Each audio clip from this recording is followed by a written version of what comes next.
Periyar Maniammai Institute of Science and Technology, Tanjavur. B.Tech Biotechnology with specialization in computer science and biology. திமுக அரசு ஆன்மீகத்திற்கு எதிரானது என்று கூறுபவர்களின் விமர்சனங்கள் அடித்து நொறுக்கப்பட்டுள்ளதாக இந்து சமய அறநிலையத்துறை அமைச்சர் சேகர்பாபு தெரிவித்துள்ளார். நாகப்பட்டினம் மாவட்டம் திருமருகலை அடுத்த திருப்புகாரில் அமைந்துள்ள கருந்தாழ்குழலி அம்பாள் அக்னீஸ்வர சுவாமி திருக்கோவிலில் குடமுழக்கு விழாவில் பங்கேற்ற பின்னர் செய்தியாளர்களிடம் பேசிய அமைச்சர் சேகர்பாபு, இந்த ஆண்டு இறுதிக்குள் 3500 திருக்கோவில்களின் கும்பாபிஷேகம் நடைபெறும் என்று தெரிவித்தார்.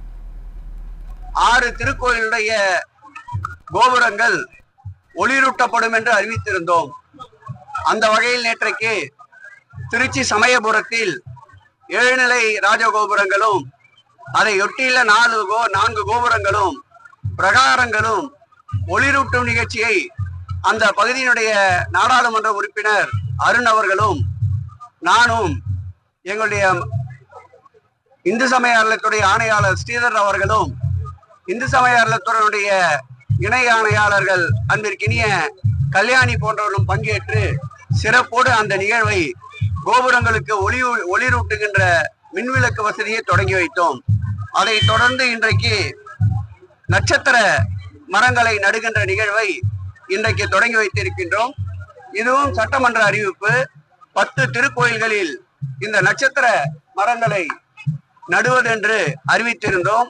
அதில் ஒன்றாக இன்றைக்கு நம்முடைய உடனுறை நீலாய தாட்சாணியம்மன் திருக்கோயிலில் அந்த பணியை துவக்கி வைத்தோம். அந்த பணியை தொடர்ந்து அக்னீஸ்வரர் திருக்கோயிலுக்கு 3000வது குடமுழுக்கு நிகழ்விலே இன்றைக்கு பங்கேற்றதில் மட்டற்ற மகிழ்ச்சி அடைகிறோம்.